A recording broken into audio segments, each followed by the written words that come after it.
Vamos a dar comienzo a esta nueva sesión de los Jueves Enfermeros. Bienvenidos a esta nueva edición que iniciamos en 2015. Tanto a las personas que habéis hecho el esfuerzo de acudir hasta este salón de actos, como a aquellas personas que nos siguen a través de videoconferencia desde los respectivos centros de salud y centros sociosanitarios que se han podido conectar. Os recuerdo que la sesión va a ser grabada también y, por lo tanto, vais a poder acceder a ella a través de la intranet en aquel momento que queráis consultar cualquier cosa o cuando lo creáis oportuno. Como os decía, en este 2015 iniciamos una nueva edición de los Jueves Enfermeros con esta sesión que llevamos haciendo ya desde el año 2012. Esta sería la cuarta edición, con lo que pretendemos que estos jueves se conviertan en un foro de encuentro y espacio para la reflexión y el aprendizaje de todos los profesionales de la salud y las instituciones que estén interesadas en sus contenidos.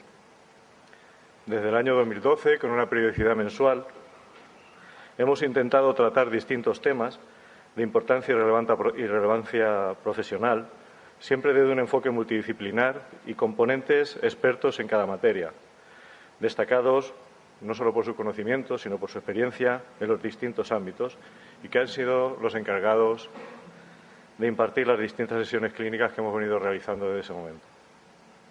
En este sentido, hoy traemos como tema a tratar el pie diabético, que es una de las complicaciones de mayor impacto a nivel no solo económico para los servicios de salud, sino sobre todo para la calidad de vida de los pacientes y una de las mayores complicaciones de la diabetes, que hoy día es uno de los problemas sanitarios más graves de nuestro tiempo, sobre todo por sus enormes proporciones que a nivel mundial ya adquieren casi el carácter de epidémico, ¿no? Y de la que, aunque ahora supongo que el profesor José Luis nos dará más detalles, la mayoría o el 15% de las personas afectadas sufren en alguna etapa de su proceso un problema o ve afectado el pie diabético en su patología. Bien, pues en esa línea de traer a los mejores profesionales, a los profesionales más relevantes a impartir estas sesiones, hoy contamos con el profesor don José Luis Lázaro Martínez, jefe de la unidad de pie diabético de la Clínica Universitaria de Podología de la Universidad Complutense y profesor titular de la misma universidad. José Luis posee el grado en Podología, es experto universitario en cirugía podiátrica y máster en investigación y cuidados por la misma universidad, en la Universidad Complutense de Madrid. Se doctoró en el año 2009 en la Universidad Complutense con la calificación de cum laude y su tesis basó sobre la determinación de las características biomecánicas en el pie diabético con y sin neuropatía. Posee una dilatada experiencia investigadora con más de 50 publicaciones en revistas científicas de prestigio y es director, pese a su juventud, de innumerables tesis y proyectos de investigación relacionados con el pie diabético. No obstante, él es el director del Grupo de Investigación de Pie Diabético de la Universidad Complutense de Madrid. Ha dirigido, a su vez, innumerables cursos siempre sobre el pie diabético e impartido numerosas conferencias y simposios y congresos nacionales e internacionales. Actualmente es miembro del Comité Ejecutivo del Grupo Europeo de Estudio del Pie Diabético y coordinador del Grupo Interdisciplinar de Pie Diabético de la Sociedad Española de Diabetes. Sin más, le dejo con su presencia, que seguramente es la que queréis escuchar. Cuando quieras, José Luis.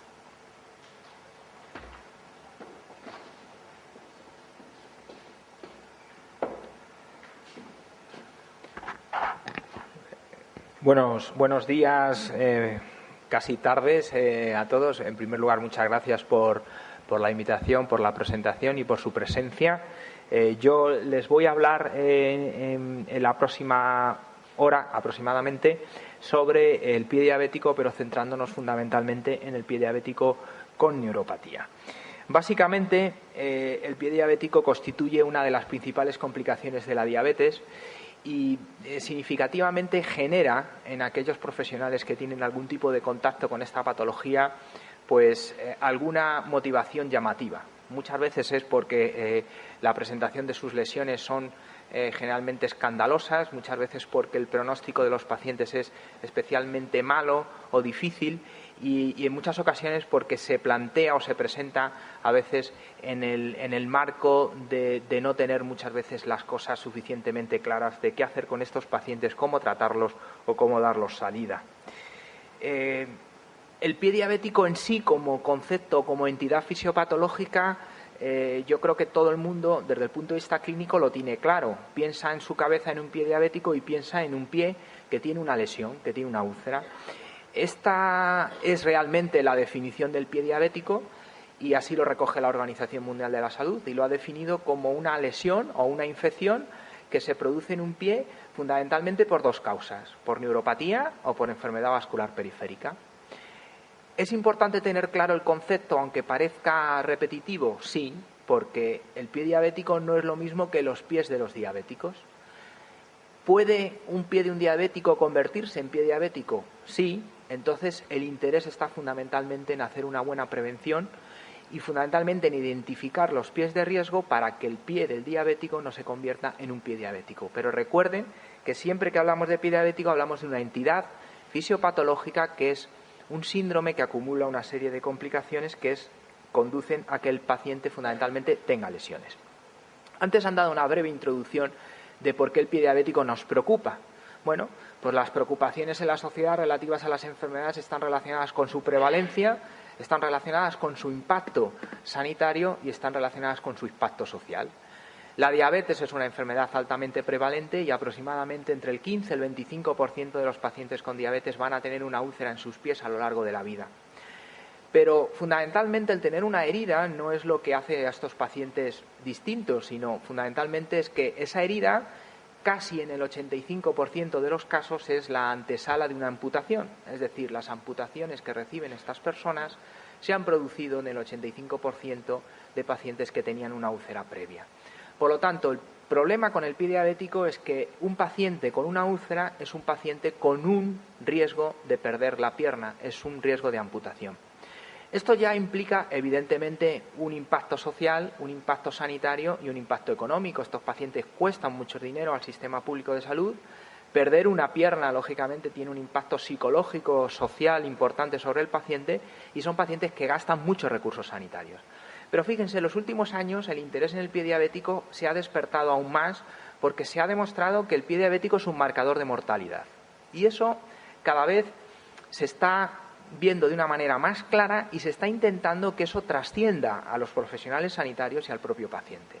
¿Y por qué? Pues porque eso lleva detrás un paraguas social y un paraguas sanitario que probablemente hará o podrá hacer que mejore la atención de estos pacientes. Fíjense, amputar una pierna a un paciente convierte a ese paciente en un paciente que tiene un riesgo de morir en el año siguiente a la amputación de aproximadamente el 50%. En palabras más sencillas, la supervivencia después de una amputación mayor en un paciente diabético es del 50% a un año. Ahora intenten recordar si existe algún cáncer que tenga una supervivencia tan baja. Es difícil, son cánceres muy agresivos, por lo tanto estos pacientes tienen una tasa de mortalidad por encima de los cánceres más comunes que tienen máxima atención social y nuestra máxima atención sanitaria. Luego, entiendan que aquel paciente que recibe una amputación es un paciente que sale del hospital no solamente sin una pierna, sino que sale con un marcaje hacia un riesgo de mortalidad muy alto. Luego, estamos hablando de que es una enfermedad, de que el paciente diabético, cuando ya genera una complicación del pie diabético, estamos hablando de que es un paciente muy deteriorado en un contexto de una diabetes que ha dado complicaciones, y que esas complicaciones no solamente están en el pie, sino a nivel general, y que el pie no deja de ser más que una gotera de algo muy grave que le está sucediendo al paciente en el ámbito sistémico. Y ese contexto es muy importante tenerlo claro, sobre todo para desterrar un concepto básico. El pie diabético no es una herida, no es una úlcera, es algo más. Una herida es otra cosa, el pie diabético es una cosa totalmente distinta, aunque en ocasiones tenga heridas. Cuando hablamos de costes, pues hoy en día está muy de moda todos los temas hablando de costes. Casi cuando quieres convencer a alguien dentro de la sanidad de que haga algo, te dicen cuánto va a ahorrar esa acción, qué coste lleva asociado, qué recursos genera o qué recursos necesita o qué recursos demanda. Los estudios sobre costes en el pie diabético son amplios en el mundo, pocos en nuestro país, pero el único que tenemos y que se acerca un poco a la realidad es el estudio Eurodiale, que es ese que tienen ahí, que está hecho en el año 2008 y en el que participó dentro de 18 hospitales solo un hospital español en Cataluña. Más o menos, en términos generales, nos habla que hacer o realizar una amputación mayor a estos pacientes cuesta unos 25.000 euros en costes directos, ¿vale? En el año 2008. Probablemente hoy cueste un poco más y, sobre todo, hay que pensar que detrás de los costes directos hay costes sociales muy importantes en estos pacientes que entran en un subsidio después de recibir una amputación mayor. Pero fíjense, un paciente ulcerado y que cicatriza, en costes directos estamos hablando de en torno a 7.000 euros, casi 8.000 euros, 7.722, si el paciente recibe ingreso hospitalario por el evento de la úlcera. Quiere decirse que cada paciente ulcerado que se le ingresa en algún momento de su tratamiento lleva, aunque cicatrice, un coste asociado de 8.000 euros.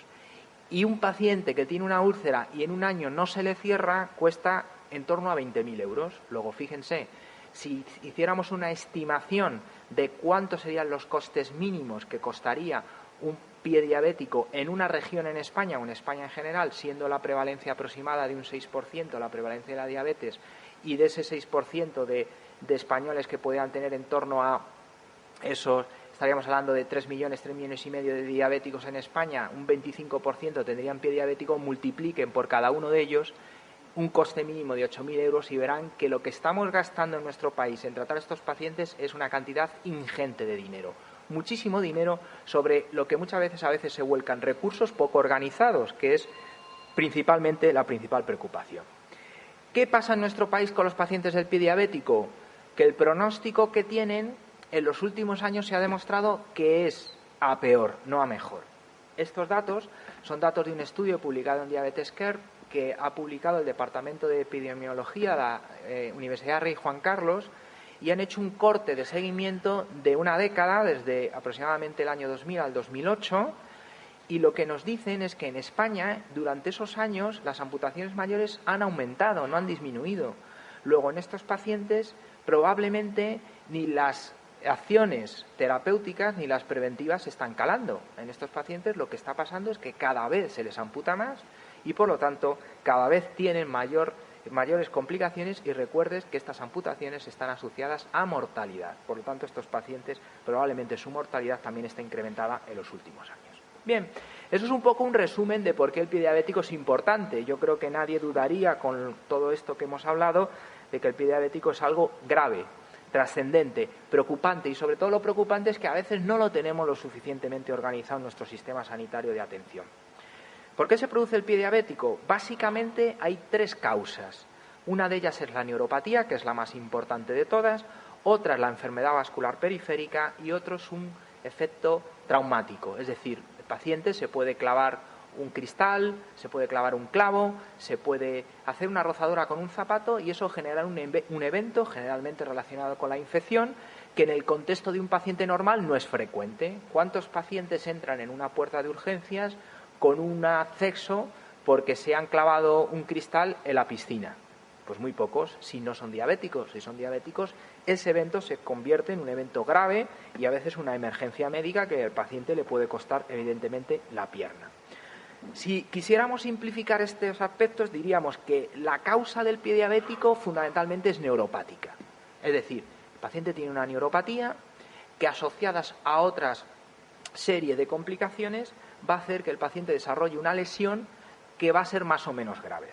La enfermedad vascular periférica, más que ser una causa, es un factor pronóstico. Es decir, si el paciente, además de la neuropatía, se le suma la isquemia, estos pacientes cicatrizan peor o no cicatrizan y las probabilidades de amputación se incrementan.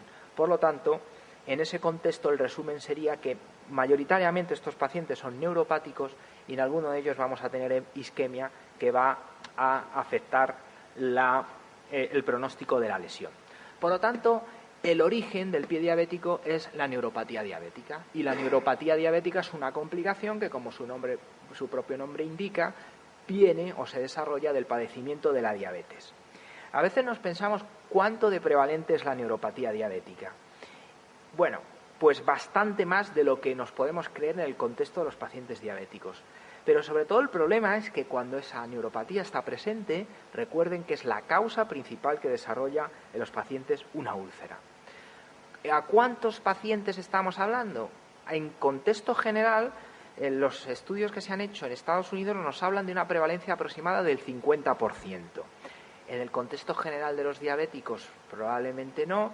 En el contexto de pacientes diabéticos de más de 10 años de evolución y con un control metabólico no filiado, probablemente estamos hablando de esa horquilla, 50%. Por lo tanto, de los pacientes que veo en consulta de más de 10 años de evolución y con hemoglobinas glicosiladas cambiantes o con un control metabólico no correcto, probablemente la mitad son neuropáticos.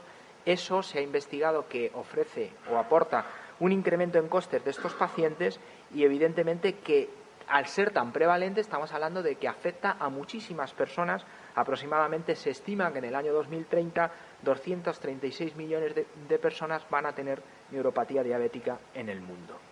¿Cuáles son los factores de riesgo? Pues fundamentalmente, evidentemente, padecer la diabetes durante mucho tiempo y que esté mal controlada. Eso sabemos que a veces es complicado filiarlo.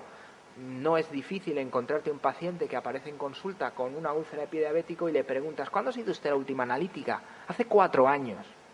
No, eso no lo vemos nosotros día a día. Probablemente veamos el desecho, es decir, el paciente peor controlado, el que llega a peor seguimiento, pero existe esa bolsa de pacientes que vive probablemente en su control en su centro de primaria y que probablemente está con una hipoglucemia anteoral y que probablemente pues nunca se le pasa por la cabeza que tiene obligación regular de hacerse un control metabólico. Bien, pues el mal control metabólico y los años de padecimiento de la enfermedad superior más o menos a un corte de 10 años son los principales factores de riesgo de la neuropatía.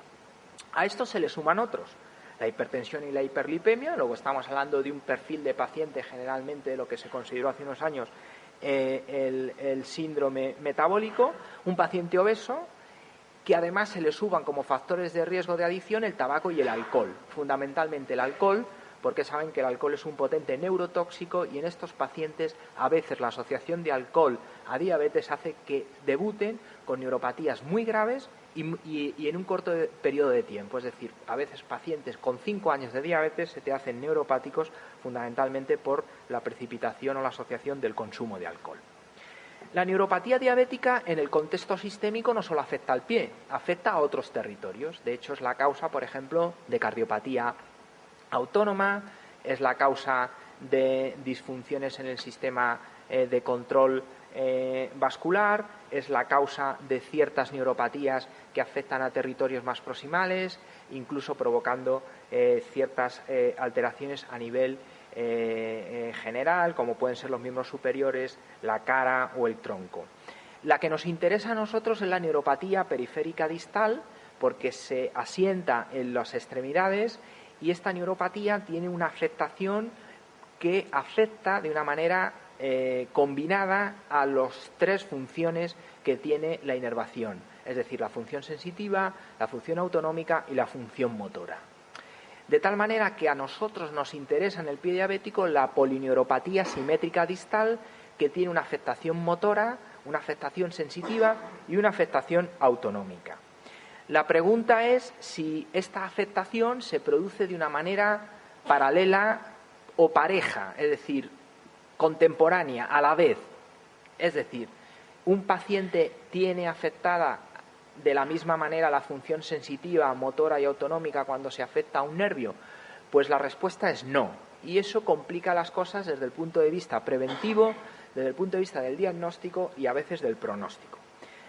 La causa de la neuropatía diabética está relacionada con los trastornos metabólicos que se producen a nivel periférico, el que produce fundamentalmente la hiperglucemia. Entonces, bueno, el resumen es que fundamentalmente esos metabolitos que se producen por un proceso hiperglucémico periférico y alteraciones que acaban afectando a la bomba sodio-potasio generan también un efecto combinado de desmielinización y finalmente se conjugan distintos factores en producir un déficit neurológico o una interrupción de la conducción nerviosa.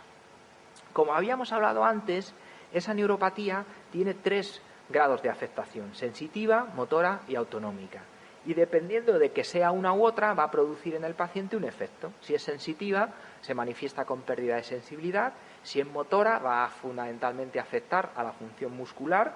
Si es autonómica, afecta fundamentalmente a nivel periférico al control de la función sudomotora y al control de la función vasomotora, es decir, los controles de vasoconstricción y vasodilatación. En el paciente pueden aparecer de forma aislada o de forma combinada. De igual manera, cualquiera de las combinaciones de la afectación de esos tipos de neuropatía van a producir una úlcera cuyo adjetivo va a ser neuropática, porque la causa que la produce es la neuropatía. Pero fundamentalmente, en el pie diabético, la úlcera va a estar provocada fundamentalmente cuando a la neuropatía se le asocia un traumatismo, fundamentalmente en un pie insensible. Por lo tanto, todo esto se reduce a que el paciente se lesiona porque pierde sensibilidad en el pie. Es así de sencillo. Es decir, el paciente no nota que se ha clavado un objeto extraño en el pie, no nota que el zapato le aprieta, no nota que tiene una callosidad en la planta del pie, no nota que tiene un callo entre los dedos que se le ha infectado, no nota que se le clava una uña. En definitiva, no tiene sensación de dolor frente a traumas externos y eso es lo que al paciente le acaba precipitando la lesión. Luego, dentro de toda esta amalgama de afectaciones neuropáticas, probablemente la que clínicamente más nos interesa es la neuropatía sensitiva, puesto que es la que va a precipitar la lesión del paciente. Bien, en ese esfuerzo se ha intentado generar un catálogo de factores de riesgo que nos permita clasificar los pacientes que tienen más o menor riesgo de tener pie diabético. Y aquí se ha hecho, fruto de distintos estudios, una agrupación de cuáles son los factores generales y los factores locales. Fíjense que el factor local, el más importante, como hemos dicho antes, es la polineuropatía. Y dentro de esta polineuropatía, la afectación sensitiva, la pérdida de sensibilidad.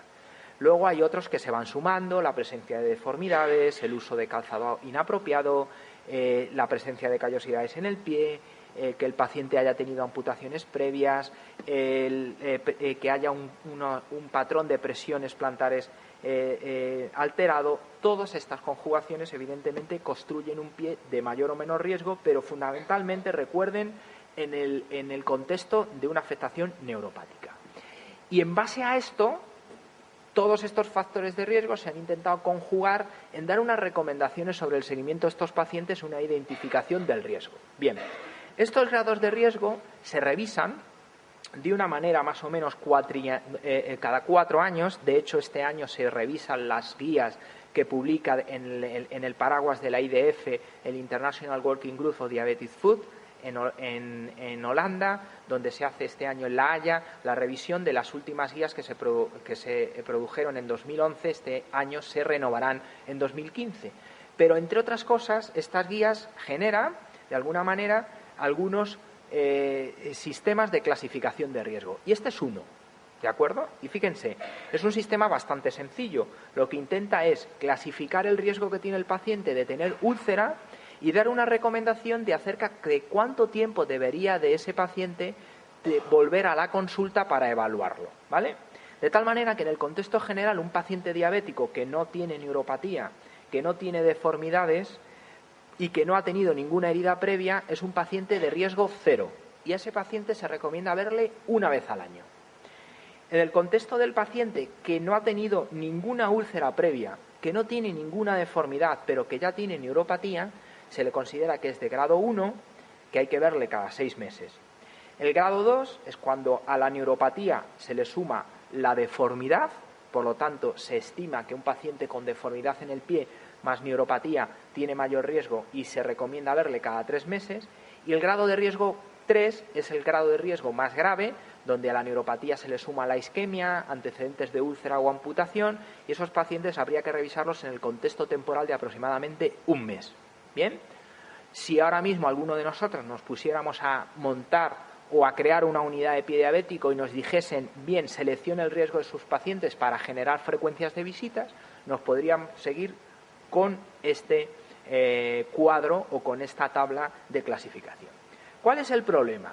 Pues fíjense, el problema clave de todo esto es que aquí la clave para prevenir el pie diabético está en el diagnóstico de la neuropatía. Es decir, hacer un buen diagnóstico de la neuropatía va a ser fundamentalmente lo que va a hacer que el paciente entre o no en una de estas bolsas de riesgo, y dependiendo de cómo yo lo clasifique voy a poder hacer una mejor o peor prevención. Bien, de tal manera que algo que hay que tener muy claro y hay que estandarizar en los pacientes diabéticos es hacer un diagnóstico clínico de la neuropatía para evaluar a aquellos pacientes que tienen o no neuropatía diabética o polineuropatía diabética periférica.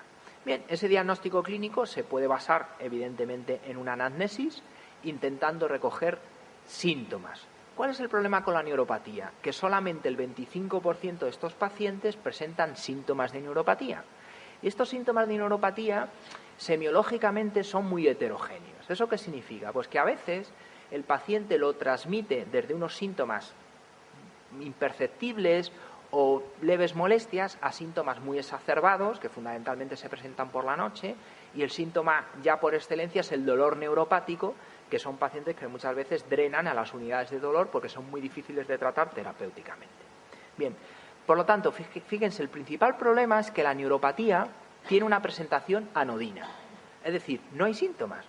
Y entonces ahora ustedes evalúen cuáles son las principales causas de que la gente común de la calle vaya al médico. Bueno, pues la gente va al médico por dos cosas, porque tiene fiebre o porque tiene dolor. Entonces, si el paciente no tiene ni fiebre ni dolor, no va al médico. Y entonces, si un diabético no le duele nada, tampoco va. Bien, pues un paciente diabético puede tener neuropatía y si no le duele, no va a demandar ninguna consulta. Bien, existen algunos síntomas que nos pueden hacer sospechar sobre el desarrollo de la neuropatía. Si aparecen en un porcentaje aproximado de un 25%, se estima, pueden aparecer disestesias relacionadas con pinchazos, adormecimiento, entumecimiento. Pueden aparecer parestesias, sensación de hormigueo, quemazón, hiperestesias, o pueden aparecer ya marcadores de dolor muscular, que ya es este dolor neuropático muy difícil de tratar, que generalmente es fácilmente identificable porque el paciente no responde a los tratamientos convencionales de forma general que hay hasta el momento descritos. Fíjense, ¿cuál es el problema de estos síntomas? Pues primero, que aparecen en un porcentaje de diabéticos con neuropatía residual, 25%. Y luego el otro problema es que a medida que la neuropatía se va agravando, muchas veces los síntomas desaparecen. De tal manera que se interpreta en el contexto del paciente y del clínico que lo trata que la desaparición de los síntomas son una mejoría del proceso, cuando no lo es así, sino lo que está ocurriendo es que existe un agravamiento del proceso de deterioro neurológico. Bien, esto es muy sencillo de entender. Llega una señora a la consulta, mire usted, por la noche me dan unos calambres en la pantorrilla tremendos que me tengo que levantar de la cama y enseguida pongo los pies en el suelo y tal y se me pasa. ¿Bien? Un síntoma clásico de neuropatía que además tienen exacerbación nocturna. Bien, esa señora a veces pues se evalúa cuál es su control metabólico, si se le puede ajustar un poquito más, si está tomando algún tipo de medicación, cuál es si tiene un déficit vitamínico, es decir, se intenta analizar el contexto del calambre y tratarlo. A la señora, si está permanentemente en nuestra consulta diciendo que tiene un calambre que no se le pasa, es un problema, pero a veces esa señora a los 3-6 meses viene y nos dice que está mejor. A veces esa mejoría no obedece a que haya un tratamiento que trata el síntoma, sino obedece a que esa señora ha entrado en un proceso de desmielinización más profunda, más distal, y ha acabado con ese síntoma que le provocaba el inicio de ese proceso degenerativo. Por lo tanto, a veces la desaparición del síntoma no está relacionado con que la neuropatía esté mejorando. Hay que tener claro una cosa: el grado de reversibilidad de la neuropatía diabética es muy corto, temporalmente hablando. Por lo tanto, cuando un paciente tiene ya un deterioro neurológico, el hacer que ese deterioro se revierta es muy complicado si no se diagnostica muy rápidamente. Por lo tanto, nuevamente, ya señalar lo importante que es hacer un buen diagnóstico o un diagnóstico precoz a estos pacientes.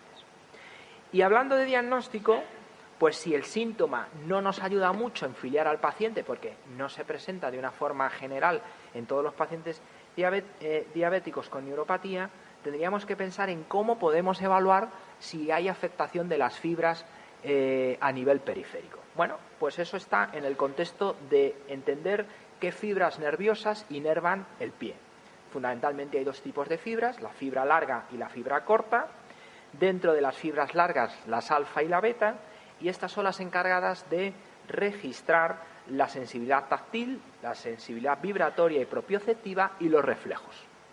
Y las fibras cortas, que las hay mielínicas o amielínicas, las mielínicas, las A delta, que son las nociceptores de frío, fundamentalmente, y las fibras C no mielinizadas, las pre y las postganglionares, y las postganglionares, la sensación térmica al calor, al dolor superficial y las funciones autonómicas del control sudorativo. Bien, básicamente esto es el contexto de lo que sería la función de un dermosoma sensitivo de las distintas fibras neurológicas a nivel del pie. ¿Cómo podemos explorar si hay afectadas unas fibras u otras? Bien, más o menos lo que tenemos en el diagnóstico de la neuropatía es, para evaluar fibras largas, pues existe la evaluación mediante el monofilamento de Semen-Westing, la evaluación mediante técnicas de exploración de sensibilidad vibratoria, o bien un diapasón o un neurotensiómetro, la exploración de los reflejos, mediante el reflejo fundamentalmente en el pie quilio, o ya los estudios neurofisiológicos de conducción nerviosa que harían una evaluación mucho más específica. La evaluación de fibras cortas, bueno, pues existen técnicas como están para evaluar el dolor superficial, aparatos como el Neuropen, el umbral de temperatura, algunos aparatos como el Roll-10 o el Thermotest, y algunas técnicas de exploración de la función sudomotora, como es el caso del Neuropad. Bien, ahora vamos a analizar cuál es el contexto de la realidad de establecimiento dentro de los protocolos de estas exploraciones y qué información nos aportan desde el punto de vista de prueba diagnóstica. Y saben que las pruebas diagnósticas son mejores o peores acorde a su validación, que se mide en sensibilidad y especificidad. Básicamente es en eso. ¿Cuáles son las pruebas que están estandarizadas en nuestro país, en el mundo en general, y que se recogen como recomendaciones a nivel general en las guías internacionales? Pues fundamentalmente estas dos: la evaluación de la sensibilidad dolorosa superficial mediante el monofilamento de Semen-Westing y la evaluación de la sensibilidad vibratoria o dolor profundo mediante un diapasón o un neurotensiómetro. Bien. El monofilamento es un monofilamento de nylon que lo que hace es ejercer 10 gramos de presión sobre la piel cuando se dobla. Es así de sencillo, es un instrumento bastante rudimentario. Se ha importado del diagnóstico de la lepra, que saben que también es una enfermedad neurológica, y la horquilla de sensibilidad y especificidad es muy variable. Fíjense, los estudios nos hablan de que hay una especificidad variable del 34 al 86% y una sensibilidad variable del 66 al 91%. ¿Eso qué significa? Pues eso significa que es una prueba que tiene una horquilla diagnóstica muy amplia y que probablemente pues es una prueba que no selecciona muy bien, sobre todo a pacientes patológicos que van a dar un resultado de salud o sanos en la prueba, es decir, bajamente específica. Le hago al paciente una analítica para ver si tiene VIH positivo, me da que no lo tiene y lo tiene. Bien, pues ese fundamentalmente es el riesgo de una prueba diagnóstica, que no te seleccione al paciente enfermo diciéndote que está sano. Bien, pues eso es fundamentalmente el déficit que tiene esta prueba, el monofilamento. ¿Por qué está tan implementada? Primero, porque cuando la prueba da afectada tiene una alta sensibilidad, es decir, bien, es muy sensible. Un paciente que no nota el monofilamento es un paciente que seguro que tiene neuropatía y que tiene un alto riesgo de ulcerarse. Es una prueba aparentemente sencilla, es decir, no implica ningún tipo de entrenamiento, simplemente es coger un filamento y doblarlo sobre la piel del paciente y aparentemente barata, porque el monofilamento es barato. Otras cosas es que hay que renovarlo. Cuando hablas con los que venden el monofilamento, dice, me compraron uno hace 5 años y no lo han renovado. Probablemente ya no vale absolutamente para nada, porque el monofilamento tiene un desgaste de flexión. Aproximadamente se estima que son 100 exploraciones con 100 pacientes distintos, en cada una son 10, son 1000 veces que el monofilamento se puede torcer y se puede quitar sin que pierda ese grado de sensibilidad de hacer, fíjense, es muy pequeña la presión, 10 gramos de presión lineal sobre el pie. Se explora en 10 puntos, nosotros lo exploramos en 10 puntos, van a ver que hay guías que lo recomiendan en 4, dependiendo de que lo exploren en más o menos puntos, lo que van a hacer es ampliar la horquilla de especificidad. Por eso nosotros lo exploramos en más puntos. pero en muchas investigaciones, en muchos protocolos, van a ver que lo exploran en solamente 4. Se exploran 10 puntos, que son 10 puntos en la planta del pie, primer, tercer y quinto dedo, primer, tercer y quinto metatarsiano, arco interno, arco externo, talón, un 10º punto que está en el dermosoma altibial posterior, entre primer y segundo dedo, y cuando al paciente no lo nota en 4 o más puntos, se considera que el paciente tiene afectada esta sensibilidad. ¿Cómo se hace? Se le pregunta al paciente si lo nota y dónde lo nota. Y por lo tanto el paciente nos va a ir informando. Desventaja: se necesita que el paciente sea colaborador, que entienda la prueba y que nos diga la verdad, porque a veces el paciente, en el contexto de una exploración clínica, pues como no sabe detrás de eso qué hay, me voy a quedar ingresado, me van a cortar la pierna, intenta un poco falsear las pruebas. Por lo tanto, es no tanto operador dependiente, pero sí, sobre todo, sobre la intervención, sobre el sujeto que se le interviene, hay una variabilidad en la respuesta, ¿de acuerdo? El paciente a veces tiene variabilidad en la propia respuesta. La otra sensibilidad que se explora de forma más o menos estandarizada es la sensibilidad vibratoria. La sensibilidad vibratoria explora el dolor profundo, ¿de acuerdo? La validación diagnóstica de la prueba está más centrada que el monofilamento, es menos variable, con mejores valores de sensibilidad y de especificidad. Es decir, probablemente si te tuvieran que dar a elegir una u otra, elegirías mejor esta prueba que la anterior. Lo que ocurre es que, de alguna manera, la anterior tendría la capacidad de detectar a un paciente con un grado de afectación más leve, ¿de acuerdo? Es decir, para que el paciente deje de notar la vibración, necesito un deterioro neurológico más avanzado, es decir, que la fibra que se afecta sea más proximal, más gruesa y que el proceso de desmielinización sea más importante. Por eso es por lo que se aplican las dos. Muchos estudios hablan de que cuando un paciente ya pierde la sensibilidad vibratoria, el riesgo de que se ulcere es mucho mayor, aproximadamente está entre de 4 a 6 veces más riesgo de que se ulcere pacientes que no notan la vibración frente a aquellos que no lo notan. La forma de explorarlo, hay varios métodos. El más sencillo, más fácil, más barato es un diapasón, ¿de acuerdo? Poniéndolo sobre zonas de prominencia óseas en el pie, o utilizar un aparato que es el biotensiómetro, que lo que hace es emitir una vibración asociada a un voltaje. La ventaja que te permite esto es poder medirlo, porque como dependiendo de que el voltaje sea mayor o menor, vibra más o menos, yo tengo la capacidad de clasificarlo. Bien, de tal forma que a nivel general los últimos estudios nos hablan de que más o menos el diapasón o la sensibilidad vibratoria está en sensibilidades y especificidades en torno al 80% y el monofilamento en sensibilidades y especificidades entre el 70 y el 60% aproximadamente, desde el punto de vista de la capacidad del diagnóstico de la neuropatía. Existen otras pruebas, como por ejemplo la exploración de los reflejos, como por ejemplo la exploración de la sensibilidad térmica o la exploración de la sensibilidad discriminativa de 2 puntos. Incluso algunos estudios han intentado encontrar la ventaja de explorar la sensibilidad térmica porque es una de las primeras que se afecta y han visto que son fibras amielínicas, sobre todo la insensibilidad al frío, y por lo tanto sería capaz de clasificar al paciente de una forma precoz.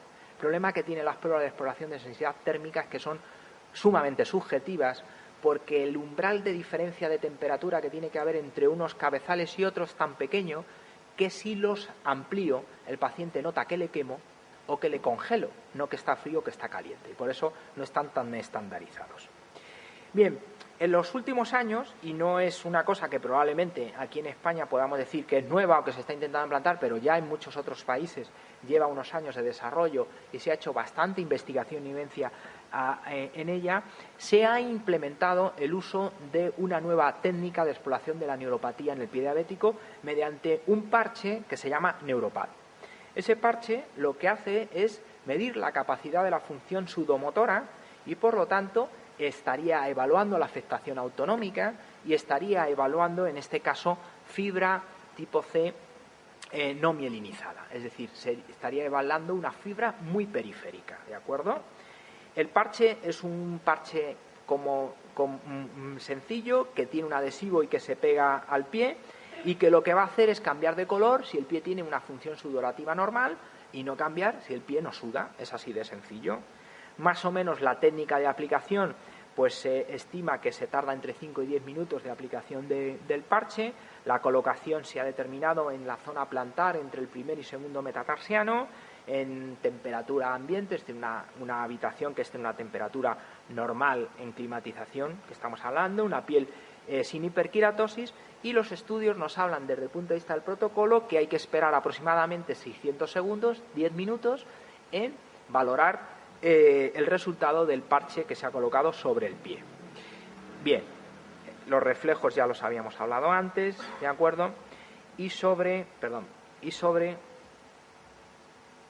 el resultado del parche, de la colocación del Neuropad, podríamos tener distintos resultados. Si colocamos el parche y el parche es azul, se cambia de color porque el parche en un principio la aplicación es rosa, diríamos que la función sudomotora, por lo tanto el paciente no tiene neuropatía autonómica, es correcta. Si el parche se tiñe de forma parcial, se dice que el resultado es mixto y las recomendaciones es que se repita a los 6 meses, y si el parche no cambia de color después de los 10 minutos de aplicación, se dice que la función sudomotora se interpreta que la función sudomotora está alterada y por lo tanto el paciente tendría afectada la neuropatía autónoma. ¿Qué validación tiene esta prueba con respecto a las pruebas que hemos visto anteriormente? Bueno, pues hay distintos estudios que nos dan variación en la sensibilidad y en la especificidad. Fundamentalmente, fíjense en el primero, dependiendo del tiempo de aplicación, es decir, si en vez de 10 minutos se aplica 15, se consigue subir mucho la especificidad, pero sobre todo donde el parche se ha visto que es fundamentalmente más selectivo o más efectivo es en aquellos pacientes que tienen neuropatía. Por lo tanto, esa es fundamentalmente la principal ventaja, porque es capaz de seleccionar muy bien al paciente que está enfermo, es decir, aquel que otras pruebas es capaz de discriminar estando afectada, dando un resultado de salud. Es decir, el parche, ¿por qué? Porque tiene una sensibilidad muy alta por encima de las pruebas anteriores del 95%. ¿Qué utilidad clínica puede tener el Neuropad en el contexto del pie diabético? Bueno, en primer lugar, hay algo que es muy importante, y es que es un parche que al detectar fibras más pequeñas que se afectan en estadios precoces de la neuropatía, sería capaz de hacer un diagnóstico precoz del paciente neuropático. Esa es la principal ventaja. Es decir, entre la comparativa de los test estandarizados al Neuropad, este parche me permite seleccionar al paciente de una forma precoz, antes de que el paciente tenga un deterioro neurológico avanzado. Por lo tanto, si yo detecto al paciente antes, soy capaz de identificarlo o de clasificarlo en esas bolsas de riesgo que hemos visto anteriormente, clasificación del riesgo 1, 2, 0, 1, 2 y 3, de tal manera que voy a poder estandarizar una estrategia preventiva de mejor manera. De otra forma, también puedo correlacionar o identificar si el paciente tiene algún tipo de complicación asociada a la neuropatía o no, dependiendo de que el paciente sea neuropático, y luego se ha demostrado que es un indicador fiable sobre el riesgo que el paciente tiene de tener úlcera. ¿Qué es lo que hacemos hasta el momento? Fíjense, fundamentalmente lo que hacemos hasta el momento en la mayor parte de los centros es esto: la estandarización del monofilamento y la estandarización de la sensibilidad vibratoria. ¿Cuál es el problema que tenemos? Pues miren, cuando nosotros hemos hecho estudios clasificando a los pacientes con neuropatía y sin neuropatía, atendiendo a los resultados de estas pruebas, del monofilamento o del biotensiómetro, nos hemos dado cuenta que tienen una capacidad de discriminación de complicaciones baja. ¿Eso qué significa? Que cuando comparamos pacientes con y sin neuropatía, desde el punto de vista de la movilidad articular, desde el punto de vista de la presencia de deformidades o desde el punto de vista de la presencia de hiperqueratosis, estas pruebas no nos discriminan bien a los pacientes porque nos dicen que los pacientes son iguales. ¿Y eso qué significa? Que cuando yo quiero clasificar a pacientes de riesgo, no me permite asociar factores de riesgo a tener neuropatía y tener otras alteraciones biomecánicas o deformidades en el pie o tener callosidades. Lo van a entender en un ejemplo gráfico muy claro. Miren, este paciente, acorde a la clasificación de riesgo que yo les he dicho anteriormente, es un paciente que tiene deformidad, ¿de acuerdo? Fíjense, tiene un dedo en martillo, ¿vale? Que no tiene neuropatía porque yo le he hecho el biotensiómetro y el monofilamento y lo ha notado, por lo tanto no tiene neuropatía, y que a mí el consenso internacional me dice que lo tengo que revisar a un año. ¿Bien? Ahora, a nadie se le escapa que este es un paciente de riesgo. ¿Por qué? Porque tiene deformidad. Y ese paciente tiene dos cosas. Una, un conflicto con el zapato que le rozará en el dedo, en el dorso, ahí se puede hacer una herida, una callosidad o una úlcera, y un conflicto en el apoyo, en la zona metatarsal, porque probablemente ahí va a tener una callosidad o una prominencia de la cabeza metatarsal que le puede hacer una herida, una hiperkeratosis o una úlcera. Pero fíjense, si ustedes lo intentan clasificar, si no es neuropático, y aunque tenga deformidad, no lo pueden meter en ninguna de esas casillas y lo van a decir que se venga a un año. Miren lo que ha pasado con nuestros pacientes. Hemos hecho un seguimiento mediante la clasificación de los pacientes acorde a la tabla que yo les he enseñado anteriormente, 0, 1, 2 y 3, y hemos hecho un seguimiento de los pacientes a 5 años. Y cuando los hemos registrado en el momento 0, hemos visto que de esos casi 500 pacientes que hemos incluido, fíjense, teníamos en el grado 2 32%, en el grado 0 32%, en el grado 3 34% y en el grado 1 solamente un 0,8%. Por lo tanto, fíjense, llama mucho la atención, ¿verdad?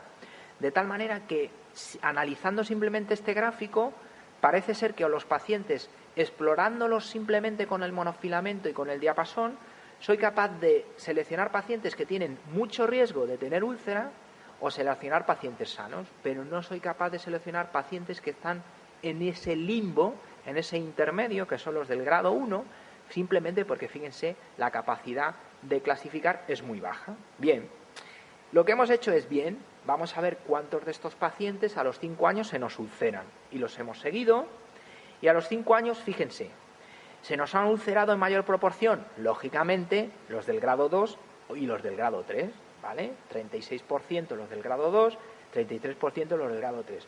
Pero aquí es donde está el dato más sorprendente, y es que los del grado 1, un 30% de los pacientes se nos han ulcerado. Y los del grado 0, perdón. Entonces, ¿qué ocurre? Que a estos pacientes nosotros les habíamos estandarizado una revisión anual. ¿Por qué se han ulcerado estos pacientes? Porque muchos de ellos, aunque no tenían neuropatía, tenían deformidad. Y por lo tanto, un factor de riesgo que ha hecho que se precipite una lesión.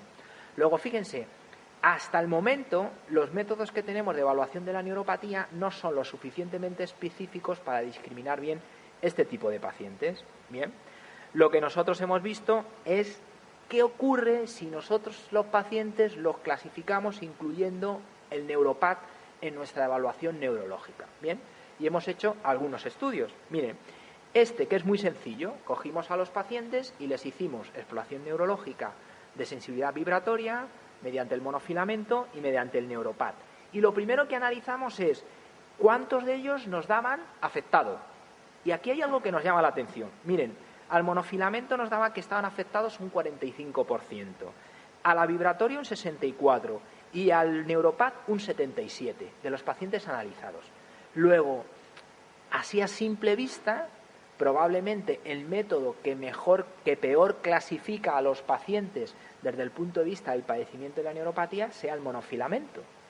Y el método que mejor clasifica a mis pacientes desde el punto de vista de la neuropatía sea el neuropat.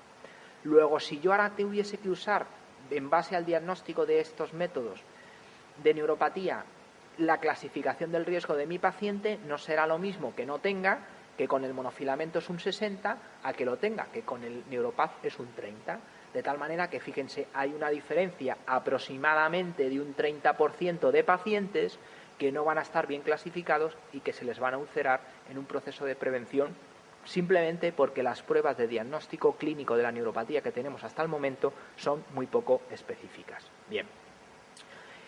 ¿Existe evidencia sobre la utilidad del neuropat en el contexto del pie diabético? Mucha. Y la verdad es que en los últimos años se está produciendo bastante y en revistas de importancia como es Diabetes Care, en este caso, en este estudio, donde estudiaron la asociación entre el neuropat y otras técnicas de diagnóstico clínico como el monofilamento y la sensibilidad vibratoria desde el punto de vista del riesgo de padecer úlceras. En este estudio, el test que tuvo mayor asociación o mayor capacidad de discriminación del riesgo en pacientes de padecer úlcera fue el neuropat, muy por encima del biotensiómetro y muy por encima del monofilamento.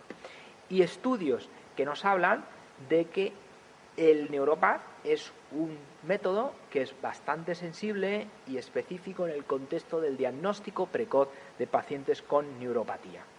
Este estudio que hicimos nosotros en nuestro centro es un estudio que intentó ir un poco más allá en la clasificación del riesgo, y lo que hicimos es intentar a la presencia o no de neuropatía asociar un factor de riesgo añadido como era el padecimiento de una deformidad en el pie, o que tuviese el paciente una callosidad, o que el paciente tuviese un patrón de sobrecarga. Bien, pues el test que permitió de una manera más específica seleccionar pacientes de mayor riesgo fue el test nuevamente del Neuropath. Eso es en el contexto de la prevención.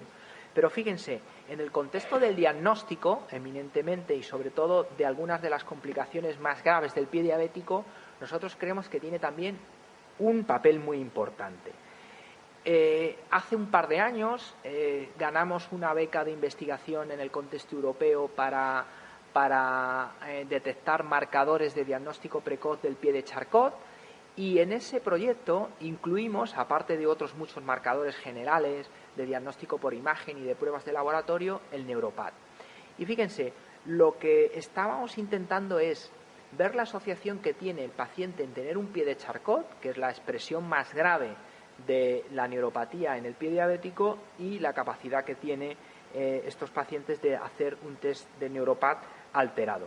Sobre todo, ¿por qué? Porque el Charcot es una entidad clínica de difícil diagnóstico. Un pie inflamado, en el contexto no de un pie ulcerado y caliente, que muchas veces se confunde con una infección o con una trombosis venosa profunda, y que creemos que en estos pacientes tiene un papel también muy importante la detección precoz. Son pies que llegan a la consulta sin dolor, pero son pies que aparecen calientes, muy inflamados, y que es el inicio de una fase aguda que va asociada a fracturas a nivel del pie, derrumbamientos de la arquitectura, y que en fases más avanzadas, bueno, son personas que van caminando y de repente se fracturan el pie sin tener ningún tipo de dolor, como esta imagen que tienen aquí, y que luego, lógicamente, ese Charcot, cuando se degenera, provoca grandes deformidades. ¿Por qué el Neuropath tiene un papel también importante en el diagnóstico del pie de Charcot? Pues miren, sobre todo porque parte de la etiopatogenia o la fisiopatología del pie de Charcot está relacionada con los trastornos vasomotores, es decir, con la afectación autónoma. La pérdida que tiene un paciente diabético de que sus vasos se abran y se cierren a las demandas de temperatura o las demandas de oxigenación tisular, en un paciente neuropático se alteran, de tal manera que lo que hacen esos vasos es que están permanentemente abiertos, se produce una vasodilatación periférica, y son pacientes que tienen hiperemia distal, todo lo contrario de la isquemia. Pero miren, esa hiperemia lo que produce es un lavado continuo de los metabolitos óseos, y produce una osteopenia, dicho así de una manera más o menos sencilla, acelerada, y hace que estos pacientes tengan un hueso frágil.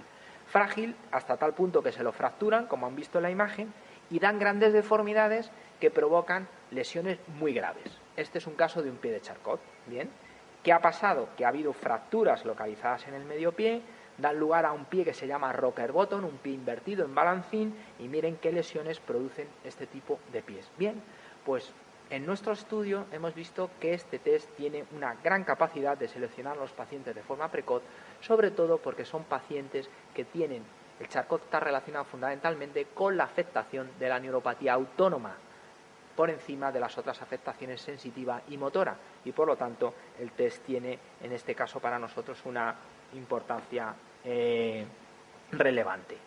Sobre todo porque, fíjense, los pacientes con pie de Charcot y con úlcera tienen una altísima probabilidad de sufrir una amputación mayor, sobre todo cuando esas lesiones se localizan en medio o en retropie. Bien, pues en conclusión, yo creo que después de esta pasada sobre esta charla, podríamos decir, bueno, pues en primer lugar, que el Neuropath permite identificar de forma precoz la neuropatía. Yo creo que esa es su fundamental ventaja, es decir, es un test que permite hacer un diagnóstico precoz. En segundo lugar, que los test que tenemos estandarizados en nuestra práctica clínica habitual son test que probablemente sean muy poco específicos, por lo tanto, la utilidad clínica de esos test es relativa, fundamentalmente aquellos que se relacionan con lo que el paciente nos tiene que contar. La diferencia entre el Neuropath es que solamente tenemos que verlo, el paciente no nos cuenta ni nos comenta nada. Yo creo que es una prueba reproducible, es decir, no necesita ningún entrenamiento, se puede colocar y pegar directamente sobre el pie y sencilla de interpretar. Y una utilidad muy importante que yo creo que la prueba también puede tener, sobre todo en el diagnóstico precoz de un paciente con pie de Charcot, fundamentalmente por la capacidad de selección de pacientes con neuropatía autónoma, que es la principal causa que producen estos pacientes las fracturas a nivel osteoarticular. Y nada más, por mi parte, muchas gracias y a todos por su atención.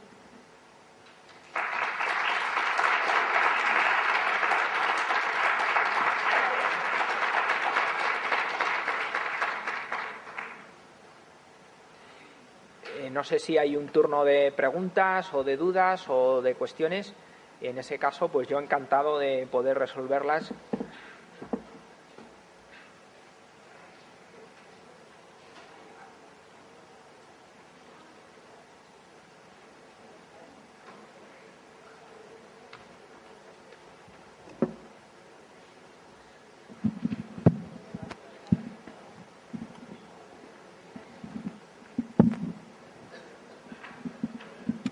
Sí, buenos días. Soy la doctora Guerra, jefe del Servicio de Cirugía Vascular de aquí.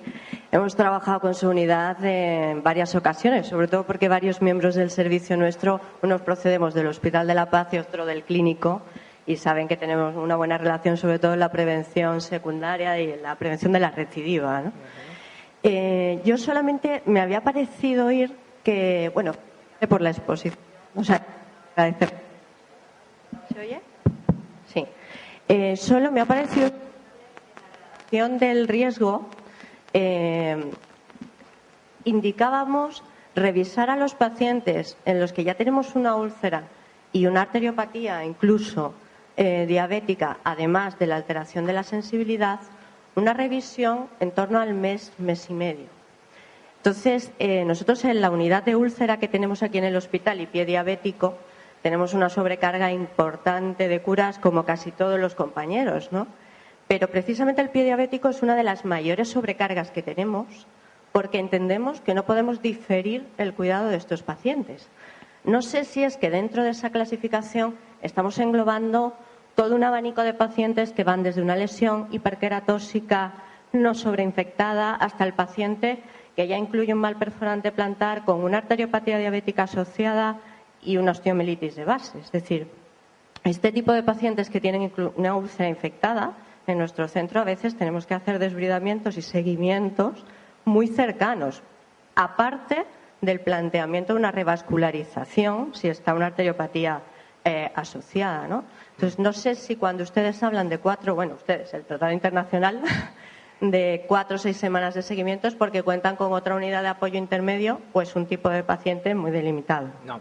Vamos a ver, está hablando de pacientes sin lesión. Está hablando de un paciente que ya ha tenido una úlcera o que ya ha tenido una amputación o que tiene una isquemia o que tiene neuropatía o que tiene las dos cosas, neuropatía e isquemia asociada. Por lo tanto, esa clasificación está enfocada a la prevención.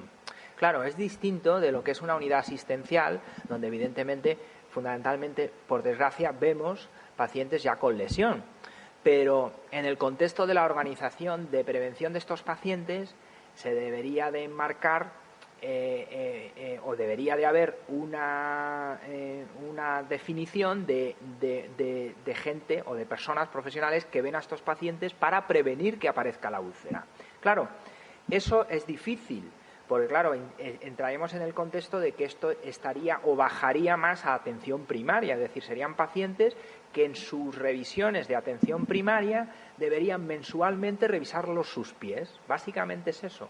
Pero son pacientes sin lesión, es decir, no tiene nada que ver con ello. Entonces, claro, evidentemente eso es una carga asistencial importante. Ahora, ¿qué es cierto? Que lo que falla fundamentalmente en estos pacientes es la prevención, porque muchas veces el diagnóstico es paralelo, el diagnóstico de la isquemia o el diagnóstico de la neuropatía es paralelo al diagnóstico de una lesión. Es decir, el paciente a veces llega al hospital o llega a nuestra clínica con una úlcera y se entera en ese momento que es neuropático o se entera en ese momento que tiene una isquemia, porque antes no había habido ningún proceso de prevención anterior. Luego, Eso está hablando en pacientes sin lesión y en el contexto de atención primaria. Cuando se devuelve a ese paciente a esa atención primaria, ese paciente con alto riesgo, una vez al mes habría que vigilarlo para ver si desarrolla una lesión, ¿no? Está hablando de ese contexto. Gracias. Nada.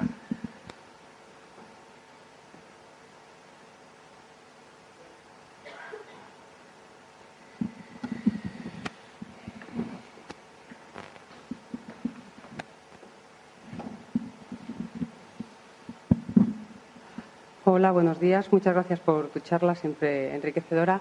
Quería comentar, dado que nosotros, yo soy de endocrino, una de las cosas que más nos importa es la prevención primaria, porque en el fondo nuestra especialidad se dedica a prevenir las complicaciones que aparecen con la diabetes. Entonces, dentro de esa revisión que recomienda pues una vez al mes o cada 3 meses o cada 6 meses o anual, ¿cuáles son las cosas que no deberían faltar? Porque a lo mejor no a todos los pacientes le podemos poner un neuropar, a lo mejor no a todos les podemos, dependiendo de la infraestructura del centro de salud o incluso hospitalaria, pero ¿qué es lo mínimo? Porque a veces tenemos la sensación, que puede ser errónea, pero podemos tener la sensación desde nuestro servicio, desde el hospital, que a veces bastaría con mirar los pies. Sí, decir, bueno. A veces que decís descalzar y quitarle el calcetín. Siempre que me hacen esta pregunta, recuerdo que a lo mismo alguno me la habéis oído contar en alguna ocasión. Es una anécdota real. El profesor Boulton, yo creo que sobre todo los endocrinos lo conocéis, es una referencia en diabetes en el mundo y en el pediátrico en particular. Le invitaron a la Universidad de Georgetown en Estados Unidos a dar una clase sobre prevención de pie diabético.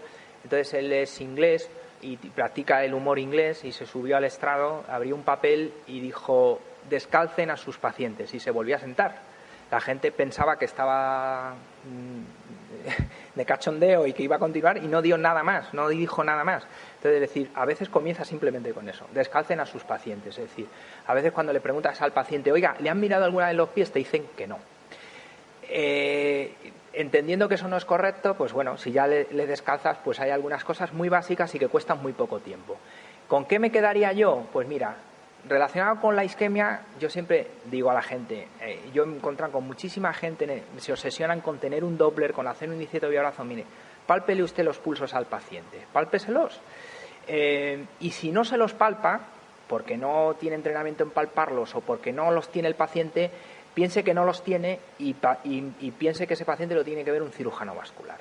Por lo tanto, palpación de pulsos para diagnóstico de isquemia. Y me quitaría de más rollos de eso, porque eso es barato, sencillo y rápido.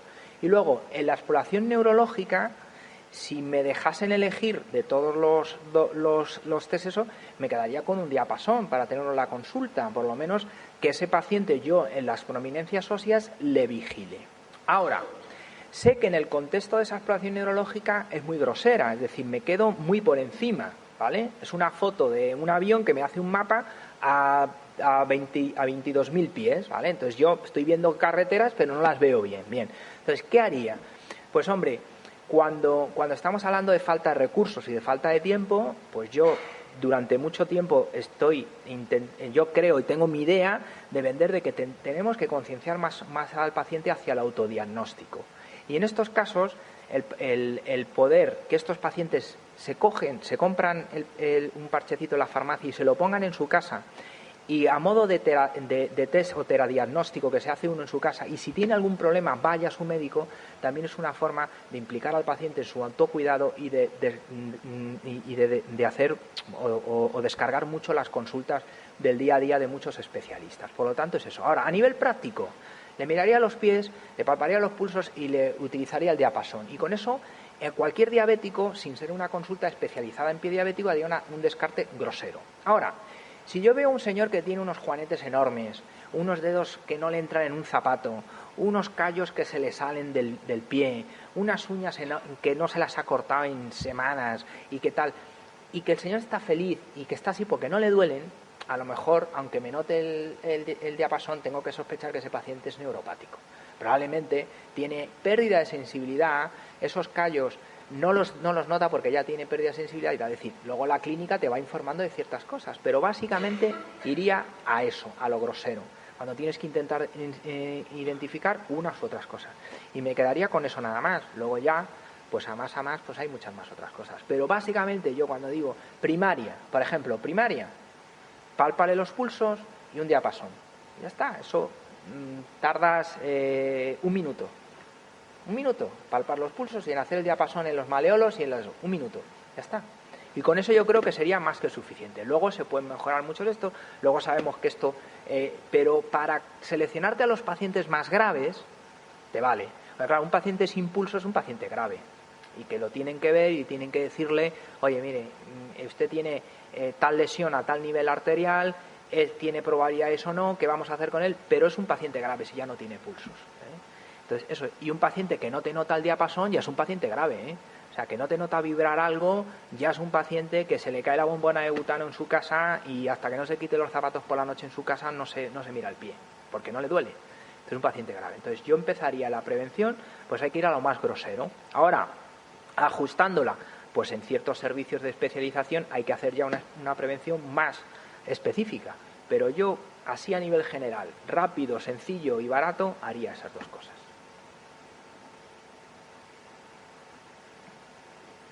¿Alguna pregunta más?